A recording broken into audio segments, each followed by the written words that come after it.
कि आदिवासी क्षेत्रों में हनुमान के लॉकेट बहुत बांटे जा रहे हैं और हनुमान को बहुत लोकप्रिय बनाया जा रहा है। तो मैंने खुद से सोचा कि शहरों में संभ्रांत लोगों के बीच में लक्ष्मी, सरस्वती, दुर्गा की पूजा को प्रचारित किया जा रहा है, भगवान राम को प्रचारित किया जा रहा है, और आदिवासी क्षेत्रों में एक तरफ हनुमान और दूसरी तरफ शबरी, इनको प्रचारित किया जा रहा है। आखिर इसके पीछे कारण क्या है? कारण बहुत सरल है अगर हम इसको समझना चाहें। ये देवी देवताओं के प्रतीकों के माध्यम से एक सामाजिक संदेश दे रहे हैं। सामाजिक संदेश क्या है? अब देखिए, हनुमान किसके लिए? आदिवासियों के लिए। हनुमान के सामने एक शब्द लगता है राम भक्त, यानी राम भक्त हनुमान। और राम को किसका आराध्य बनाया जा रहा है? राम शहरों के संभ्रांत हिंदुओं के लिए। तो यानी यहां भी एक संदेश दिया जा रहा है कि जैसे राम की जगह पर यहाँ के संभ्रांत हिंदू हैं और हनुमान की जगह पर यहाँ के आदिवासी हैं, और आदिवासी और इन हिंदुओं का वही संबंध होना चाहिए जो राम और हनुमान का था। अब एक आदिवासी कैसा होना चाहिए, एक हनुमान कैसा होना चाहिए, इसके बारे में अगर आपको याद हो तो आपने वो एक फोटो देखा होगा, हनुमान जी का फोटो। हनुमान जी उड़ रहे हैं, पर हनुमान जी के हाथ में क्या है? हनुमान जी एक पर्वत लेकर उड़ रहे हैं। फिर मैंने सोचा कि हनुमान जी को पूरा पर्वत लेकर उड़ने की क्या जरूरत है, क्योंकि वो तो संजीवनी बूटी लेने गए थे। संजीवनी बूटी, क्योंकि भगवान राम के छोटे भाई लक्ष्मण जी मूर्छित हैं, बेहोश हैं, उनको ठीक करने के लिए संजीवनी बूटी की जरूरत है। तो हनुमान जी संजीवनी बूटी क्यों नहीं ला पाए? अब यही सोचने की बात है, क्योंकि उनके दिमाग में थोड़ा प्रॉब्लम है। उनके हाथों में कोई प्रॉब्लम नहीं है, शक्ति बहुत है, पर शक्ति कहां नहीं है? थोड़े सोचने में शक्ति नहीं है। वो संजीवनी बूटी, अपने दिमाग की सीमितता के कारण संजीवनी बूटी को पहचान नहीं पाते। तो एक आदर्श गुलाम ने कैसा होना चाहिए? जो सोचे नहीं, केवल सूचना का पालन करे। और इसी आधार पे हनुमान को ज्यादा प्रचारित किया जा रहा है। और फिर आदिवासियों की आराध्य शबरी क्यों होना चाहिए? लक्ष्मी, सरस्वती और दुर्गा क्यों नहीं? क्योंकि ये तीनों देवियां जो हैं ये संभ्रांत लोगों के लिए हैं। और शबरी मां जो एक कमजोर गरीब स्त्री है, जिसके शरीर पे न तो अन्न दिखाई देता है न ज्यादा कपड़े दिखाई देते हैं, उसे आदिवासियों के आराध्य के रूप में प्रस्तुत करने के पीछे भी एक प्रकार की राजनीति है कि आदिवासियों, तुम अपनी सीमा के अंदर रहो, ज्ञान प्राप्त मत करो, संपत्ति प्राप्त मत करो। अगर तुम उस रास्ते पर जाओगे, हम तुम्हें चैन से जीने नहीं देंगे, क्योंकि तुम्हारी जगह हमने निश्चित की है, और वो है कुछ लोगों की गुलामी करने के लिए। कई मित्र ऐसा सोचते हैं कई बार कि ईसाई विरोधी हिंसा 1987 के बाद ही क्यों चालू हुई। उसमें मैं 2-3 कारणों को सोचता हूं। पहले तो ये कि आदिवासी क्षेत्रों में कुछ आदिवासियों के बीच में शिक्षा के कारण एक सामाजिक प्रक्रिया शुरू हुई।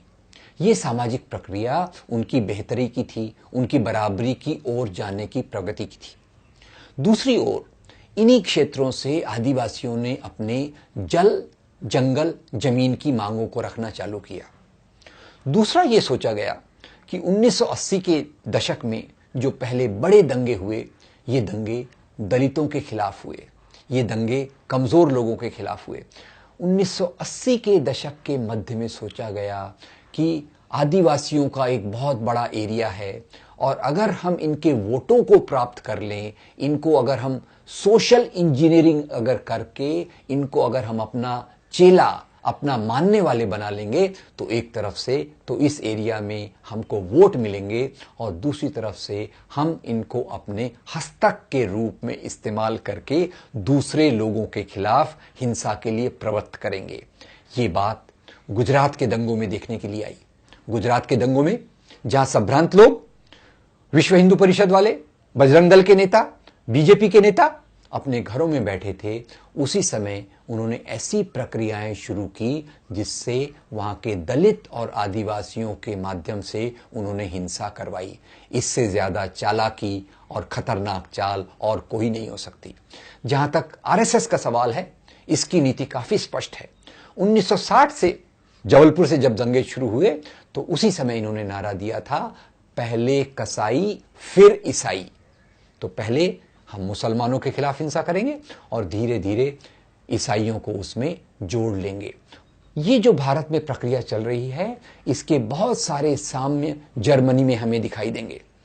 जर्मनी में जिस प्रकार से लोकतंत्र को खत्म किया गया, पहले एक को निशाना बनाया गया, फिर दूसरे को निशाना बनाया गया, उसी प्रकार से भारत में भी पहले एक को निशाना बनाया गया, आज दूसरे को निशाना बनाया जा रहा है। जर्मनी और भारत में एक फर्क है, फर्क स्पीड का है, फर्क गति का है। और ये बात जावेद अख्तर साहब ने एक बहुत महत्वपूर्ण अंदाज में कही। उन्होंने कहा, अगर हम जर्मनी में कल्पना करें तो आप एक कल्पना कीजिए एक मेंढक की। एक मेंढक को अगर आप लेकर उबलते हुए पानी में डाल दें तो मेंढक उस उबलते हुए पानी में मर तो जाएगा, तुरंत मर जाएगा, पर उससे बाहर निकलने की कोशिश में वो सफल भी हो सकता है। और यही बात जर्मनी में थी कि वहां एक पूरे अंदाज में जर्मनी में फाशीवाद को पूरी तेजी से लाया गया, जबकि भारत में दूसरा हो रहा है। और उसके बारे में जावेद अख्तर साहब लिखते हैं कि अगर मान लीजिए एक मेंढक को पानी के बीकर में रखा जाए, पानी ठंडा है और उस पानी का टेम्परेचर, पानी का तापमान धीरे धीरे बढ़ाना शुरू करें तो शायद मेंढक उससे एडजस्ट होता जाएगा। मेंढक को पता भी नहीं चलेगा कि कब वो पानी खतरनाक रूप से खौलने लगा है, खतरनाक रूप से उबलने लगा है। तो भारत के फाशीवाद की गति इसी प्रकार से है। ये धीमा चलने वाला पर ज्यादा खतरनाक फाशीवाद है, जो यहाँ के लोकतंत्र के मूल्यों को खत्म कर कर एक इस प्रकार की व्यवस्था को लाना चाहता है जो हिटलर के समकक्ष हो।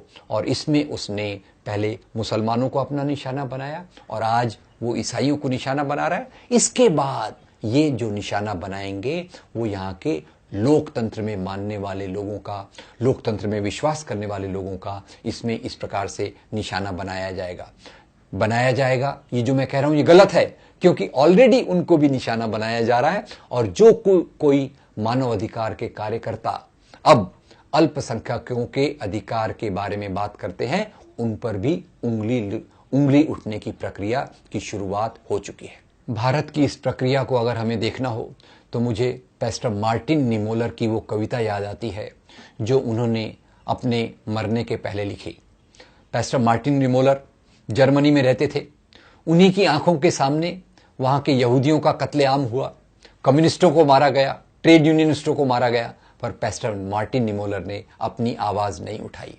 जब पैस्टर मार्टिन निमोलर को मारने आए तो उन्होंने अपनी पीड़ा को अभिव्यक्ति करने के लिए एक कविता लिखी जो भारत के संदर्भ में भी पूरी तौर से लागू होती है।